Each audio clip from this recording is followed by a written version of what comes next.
আসসালামু আলাইকুম। ছোট ভাই বোনেরা, কেমন আছো তোমরা? স্টাডি ফাইতে স্বাগতম। তো আজকে আমরা যেটা শুরু করবো সেটা হচ্ছে এসএসসি ফিজিক্স চ্যাপ্টার 2 গতি। সো এটার নাম যতটা ছোট, আসলে চ্যাপ্টারটা পরিধি আসলে ঠিক ততটাই বড়। সো এই অধ্যায় যখন তোমরা ক্লাস 9-এ ওঠো, সর্বপ্রথম এই অধ্যায় দিয়ে শুরু হয়। আসলে এটা হচ্ছে ফিজিক্সের মাদার চ্যাপ্টার বলা যায়, বিকজ তুমি এরপরে যত অধ্যায় করবা, যত চ্যাপ্টার করবা, সবকিছু এইটার উপরে বেস করে হয়। যেমন তুমি নিউটনিয়ান বলবিদ্যা যখন করবা, তারপরে মহাকর্ষ অভিকর্ষ করবা বা কাজ ক্ষমতা শক্তি করবা, প্রত্যেকটা অধ্যায়ের বেসিক কিন্তু এখান থেকে করে নিতে হবে। আর তোমরা যারা আসলে ফিজিক্স ভয় পাও, সো আমি তোমাদের গ্যারান্টি দিচ্ছি, তোমরা যদি আমার এই এই অধ্যায়ের উপরে যে ভিডিওগুলো আছে এগুলো যদি দেখো, আমি শিওর তোমাদের আসলে এই অধ্যায়ের উপরে কোনো ধরনের সমস্যা থাকবে না। তো আসো আমরা আসলে এই অধ্যায়ে ঢোকার পরে বেসিক কিছু টার্ম যেগুলো আসলে তোমরা প্রথমবার দেখো, এবং অষ্টম শ্রেণী পর্যন্ত আসলে এই বিষয়গুলো আমাদের ছিল না, ঠিক আছে? সো নবম শ্রেণীতে ওঠার পরে প্রথমবার আমরা যে নতুন শব্দগুলোর সাথে পরিচিত হই সেগুলো হচ্ছে ধরো সরণ, ত্বরণ, অভিকর্ষ ত্বরণ, আদিবেগ, শেষ বেগ, আর সময় কি এটা আসলে তোমরা জানো, সো এটা নিয়ে নতুন করে বলার কিছু নাই।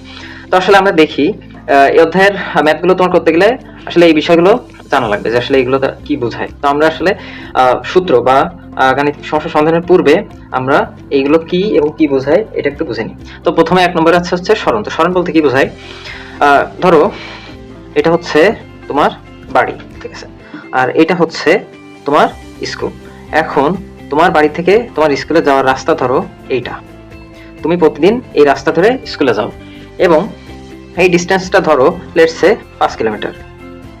এখন ধরো তুমি হঠাৎ বড় লোক হয়ে গেলা, ঠিক আছে, বড় লোক মানে অনেক বড় লোক, এবং তুমি কি করলা, একটা হেলিকপ্টার কিনলা, ঠিক আছে, একটা কি কিনলা, হেলিকপ্টার। হ্যাঁ, এখন তুমি চিন্তা করলা যে তুমি আর পায়ে হেঁটে বা গাড়িতে বা বাইকে করে স্কুলে যাবা না, তুমি কি করবা, তোমার বাসা থেকে উড়ে উড়ে স্কুলে যাবা। এখন তুমি যখন হেলিকপ্টার করে স্কুলে যাবা, তুমি নিশ্চয়ই কোনো বাঁকা পথ দিয়ে এমনি এমনি এমনি এমনি বা এই রাস্তা দিয়ে বা এদিক দিয়ে স্কুলে যাবা না। তুমি কি করবা, তুমি তোমার বাসা থেকে সোজা উড়ে কি করবা, তোমার স্কুলে চলে যাবা। এখন আগে যেটা ছিল, এই যে আগে যে ডিস্টেন্সটা ছিল, এটা হচ্ছে তোমার বাসা থেকে তোমার স্কুলের দূরত্ব। এরপরে তুমি যে সোজা পথে তোমার স্কুলে গেলে, এটা কিন্তু একদম সোজা হতে হবে, স্কেলের মতো সোজা, তারের মতো সোজা হতে হবে, ঠিক আছে? তো তুমি যে সোজা পথে তোমার স্কুলে গেলা, এটা হচ্ছে সরণ। তার মানে সরণ কখনো বাঁকা হতে পারবে না। আর সরণ মূলত দুইটা বিন্দুর মধ্যে সর্বনিম্ন সরলরৈখিক দূরত্ব। তুমি দেখো, তোমার বাসা যদি এটা হয় আর তোমার স্কুল যদি এটা হয়, তোমার বাসা থেকে স্কুলের সর্বনিম্ন দূরত্ব কিন্তু এটা। কারণ যখন তুমি এমনি যাবা তোমার ডিস্টেন্স কিন্তু বাড়বে, যখন তুমি ঘুরে যাবা তোমার ডিস্টেন্স বাড়বে, এর থেকে দূরত্ব কমানোর কিন্তু আর কোনো উপায় নেই। সো আমরা বুঝলাম সরণটাকে, আশা করি তোমাদের সরণ নিয়ে আর কোনো সমস্যা নেই। এরপরে আসি দ্বিতীয় যে টার্মটা, এবং এটা খুবই গুরুত্বপূর্ণ, সেটা হচ্ছে কি ত্বরণ, যেটা ইংলিশে বলা হচ্ছে এক্সেলারেশন, আর সরণকে ইংলিশে হচ্ছে ডিসপ্লেসমেন্ট বলে, এটা একটু মনে রাখবা, যদিও দরকার নাই। তো ত্বরণ জিনিসটা কি, তোমরা যারা বাইক চালাতে পারো বা যারা বাইকে উঠছো, চালানোর দরকার নেই, তারা নিশ্চয়ই যখন বাইক স্থির অবস্থায় থাকে, ধরো একটা বাইক, এটা কি স্থির অবস্থায় আছে, এরপরে তুমি কি করো, এটা কি স্টার্ট দাও, দেওয়ার পরে আস্তে আস্তে কি এটা কি গিয়ার শিফট করো এবং আস্তে আস্তে গতি বাড়ে। এখন এই যে বাইকের গতিটা বাড়লো, প্রতি সেকেন্ডে একটা নির্দিষ্ট পরিমাণ গতি নিশ্চয়ই বাইকের বাড়ছে। ধরো 0 কিলোমিটার/আওয়ার ছিল, কিছু সময় পরে বাইকটা ধরো 50 কিলোমিটার/আওয়ার হয়ে গেল, এরপরে আরো কিছু সময় পরে ধরো 100 কিলোমিটার/আওয়ার হয়ে গেল। তার মানে সময়ের সাথে কি হয়েছে, বাইকটা শুধু সামনেই আগায় নেই, এর কিন্তু বেগও বাড়ছে। সো সময়ের সাথে এই যে বেগ বৃদ্ধির হার, এটাকে আসলে ত্বরণ বলে। সো আমরা যদি ত্বরণ বের করতে যাই, তাহলে আসলে যে যে বেগটা অর্জন করা হয়েছে সেটাকে যদি আমরা যে সময়টা লাগছে সেটা দিয়ে ভাগ করি, তাহলে কিন্তু আমরা ত্বরণটা পেয়ে যাব, ঠিক আছে?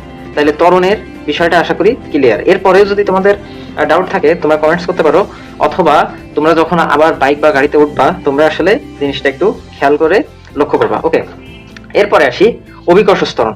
সো বুঝতে পারতেছো, এখানেও ত্বরণ আছে, এখানেও ত্বরণ আছে, তার মানে নিশ্চয়ই এই জিনিসটার মধ্যে একটা মিল আছে। হ্যাঁ, অবশ্যই মিল আছে।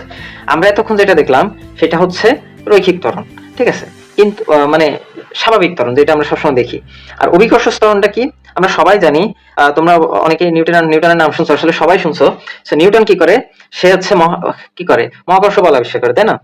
অভিকর্ষ বল আবিষ্কার করে, গ্র্যাভিটি আবিষ্কার করে। সো কোনো কিছু পৃথিবী তার নিজের দিকে যে বল দিয়ে টানে, সেটা আসলে মূলত অভিকর্ষ বল, ঠিক আছে? এই অভিকর্ষ বলের ফলে সৃষ্ট ত্বরণটাই হচ্ছে অভিকর্ষ ত্বরণ। মানে কি, ধরো পৃথিবী, এটা যদি একটা পৃথিবী হয়, ধরো এটা একটা বিল্ডিং এর উপরে, তুমি যদি এই বিল্ডিং এর উপর থেকে কোনো কিছু একটা নিচে ফেলে দাও, এইটা কিন্তু উপরের দিকে চলে যাবে না, এটা কিন্তু নিচের দিকে আসবে। এবং এই নিচের দিকে আসার জন্য তোমার কিন্তু কোনো বল প্রয়োগ করতে হবে না, এটা অটোমেটিক্যালি উপর থেকে কোনো কিছু ফেলে দিলে সেটা নিচে চলে আসে। এটার কারণ কি? এটার কারণ হচ্ছে অভিকর্ষ বল। এবং এই বস্তুটা নিচে পড়ার সময় যতক্ষণ মানে নিচে পড়ার টাইম যত বাড়ে, এর বেগ কিন্তু তত বাড়ে, তাই না? এবং এই বেগ বৃদ্ধির হার হচ্ছে অভিকর্ষ ত্বরণ। আর এই এরপরে আসি আদিবেগ। সো আদিবেগ জিনিসটা কি? ধরো ধরো তোমার স্কুলে একটা দৌড় প্রতিযোগিতার আয়োজন করা হলো, এবং এইখানে ধরো তোমার 5 জন বন্ধু এই প্রতিযোগিতায় অংশগ্রহণ করলো। এখন 5 জনের মধ্যে ধরো তুমি খুব মস্তান টাইপের, তোমার অনেক পাওয়ার। সো তুমি কি করলে, বাঁশি দেওয়ার আগেই তুমি দৌড় শুরু করলা, এবং কিছু দূর ধরো তুমি কিছুটা পথ অতিক্রম করার পরে তখন বাঁশি দিল। কিন্তু বাঁশি দেওয়ার আগে, অর্থাৎ সময় শুরুর আগেই কিন্তু তুমি কিছুটা পথ অতিক্রম করে ফেলছো, এবং এই পথ অতিক্রম করার পরে তোমার কিন্তু একটা নির্দিষ্ট বেগ কিন্তু তুমি অর্জন করে ফেলছো। ধরো এইখানে যখন ছিল তুমি তো স্থির ছিল, অর্থাৎ তোমার গতি ছিল 0 কিলোমিটার পার আওয়ার বা 0 মিটার পার সেকেন্ড, ঠিক আছে? কিন্তু যখন তুমি দৌড় দিছো, নিশ্চয়ই তুমি একটা গতি অর্জন করছো, এবং এই পয়েন্টে যখন আসছো, অর্থাৎ যখন বাঁশি দিছে তার আগে নিশ্চয়ই তুমি একটা বেগ অলরেডি অর্জন করে ফেলছো। ধরো এই পয়েন্টে যখন আসছো, তোমার বেগ ধরো 20 কিলোমিটার পার আওয়ার, ঠিক আছে? তার মানে এই যে সময় শুরু হওয়ার আগে, অর্থাৎ বাঁশি দেওয়ার আগে তুমি যে বেগটা অর্জন করছো, এটাই হচ্ছে তোমার আদিবেগ। কিন্তু বাঁশি দেওয়ার আগ পর্যন্ত তোমার অন্যান্য বন্ধুরা কিন্তু এই স্থির অবস্থানেই, অর্থাৎ এই শুরুর লাইনেই দাঁড়াইছিল। সো তারা কিন্তু কোনো বেগ অর্জন করেনি, অর্থাৎ তাদের আদিবেগ কিন্তু 0 কিলোমিটার পার আওয়ার বা 0 মিটার পার সেকেন্ড, ঠিক আছে? কিন্তু তুমি কিন্তু তোমার আদিবেগ সময় শুরু হওয়ার আগেই কিন্তু তুমি 20 কিলোমিটার পার আওয়ার বেগ অর্জন করে ফেলছো। সো তোমার জন্য এটাই হচ্ছে তোমার আদিবেগ। এখন আসো শেষ বেগ। শেষ বেগটা কি? ধরো এটা যদি ফিনিশিং লাইন হয়, সো তোমরা যখন বা তুমি যে মুহূর্তে এই ফিনিশিং লাইন টাচ করবা, সেই মুহূর্তে তোমার যে বেগটা থাকবে সেটাই হচ্ছে তোমার শেষ বেগ। ধরো এইখানে তুমি 20 কিলোমিটার পার আওয়ার তোমার বেগ ছিল, তুমি দৌড়াইতে দৌড়াইতে তুমি স্পিড আরো বাড়াইছো, ধরো এইখানে এসে তোমার বেগ হয়েছে 30 কিলোমিটার পার আওয়ার, এবং ঠিক এই 30 কিলোমিটার বেগেই তুমি এই লাইনটা টাচ করছো, ঠিক আছে?